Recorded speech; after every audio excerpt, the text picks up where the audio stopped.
welcome to Cosmos with Cosmos the Shot. And here's to Eratosthenes, 2 sticks and the size of a planet.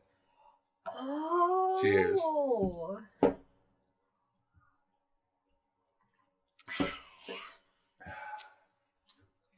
Easier than bourbon.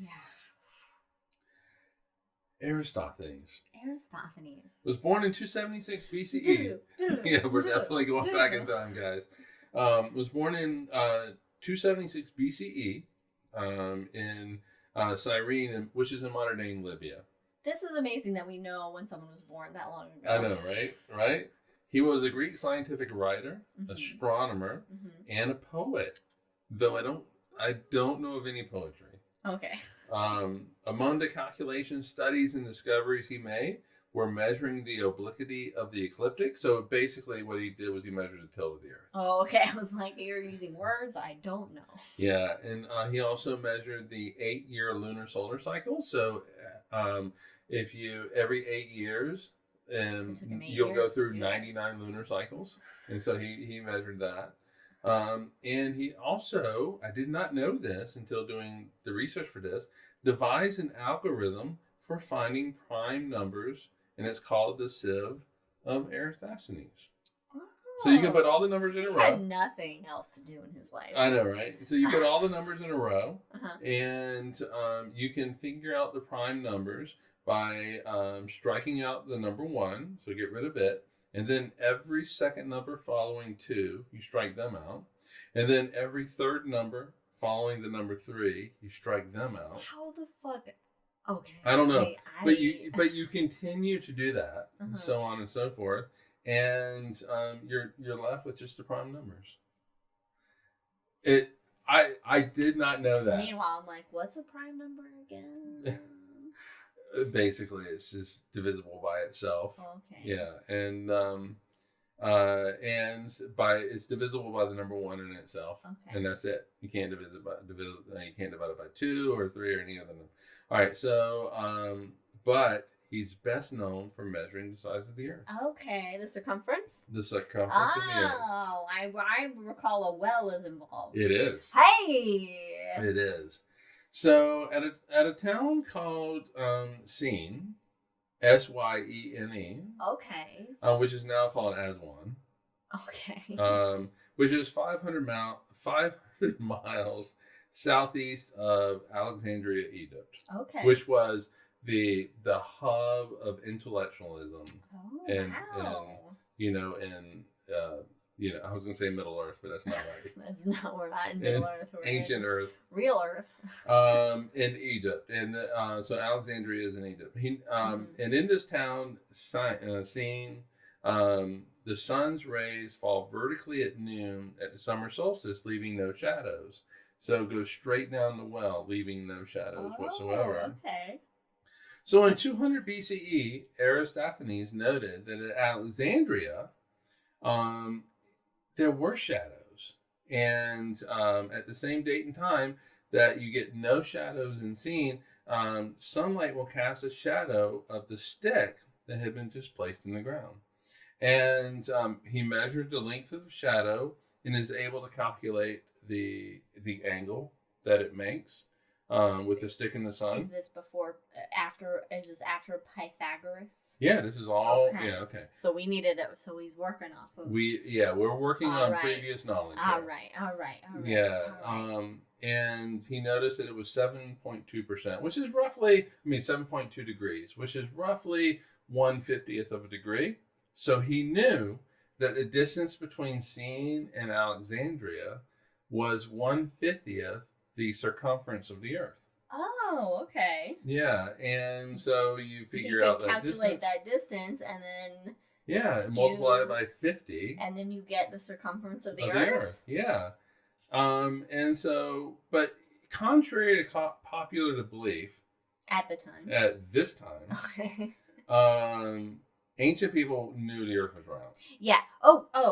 Yeah. People knew the Earth was round before they started sailing out into the ocean looking for other worlds. They're not going to go out thinking they're going to fucking fall off the edge of the Earth. They knew it was round for a very long time. It was not flat. It's only here in modern times. Only here in modern dumb America. So they knew the Earth was round and not flat. And by Eratosthenes' day, geometry was pretty well understood, at least with regards to this. I got a D in geometry. Well, ancient Greeks did better than me. With regards to like trigonometry and things like that, it was well understood. Not advanced geometry. Yes, we didn't have calculus yet because Newton hasn't come around. No, you didn't have what's called Riemann geometry, which is the geometry of spherical objects and things like that. But we at least understood geometry, circles, and things like that. We at least understood circles at the time. Yeah, and so, like I said, geometry was pretty advanced. It was well understood.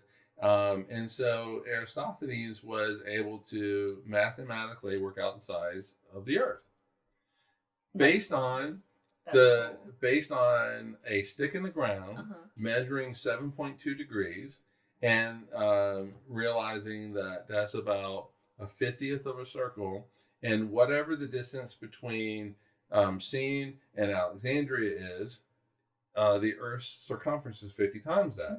And then you can easily figure out the radius of the Earth. And so all he really needed to know was the distance between Seen and Alexandria, which he was really able to quickly find out by walking it. Anybody could have done this. But keep in mind, he's 76 years old at this point. He's 76? He's 76 years. He's ancient. Yes. For the time. Yeah, he's only going to live 6 more years after this, by the way. Oh my God. Spoiler alert. Wow. Oh no. But he was able to calculate the circumference of the Earth, and his results were 250,000 stadia, which is 3,955 miles. For the radius of the Earth, which isn't too far off the accepted value of 3,963 miles as measured by spacecraft. Wow.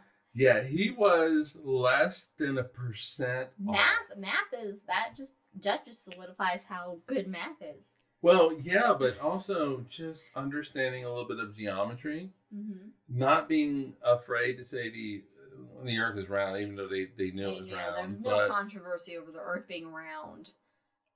Yeah, that's just an amazing. We I think that we feel like that the way that we have to have these modern understandings of how big things are and things like that, you have to be in these modern times, but the mathematics to like how big a planet is and all that kind of stuff was well understood in ancient times, and they could do it. They just had to literally put one foot in front of the other, walk from one town to another. And by the way, the distance between these two towns is about 500 miles. And that's a long walk. That's a long walk. And then put a stick in the ground, measure it, and you know how big the Earth is. I mean, it definitely took us longer to figure out how old the Earth is, but yeah, and that is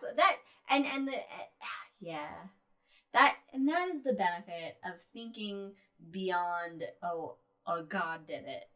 Right. You get beyond the God of the gaps. You go, well, let's actually see how big this shit is, instead of just being like, well, it's big, we're on it, we can fit here.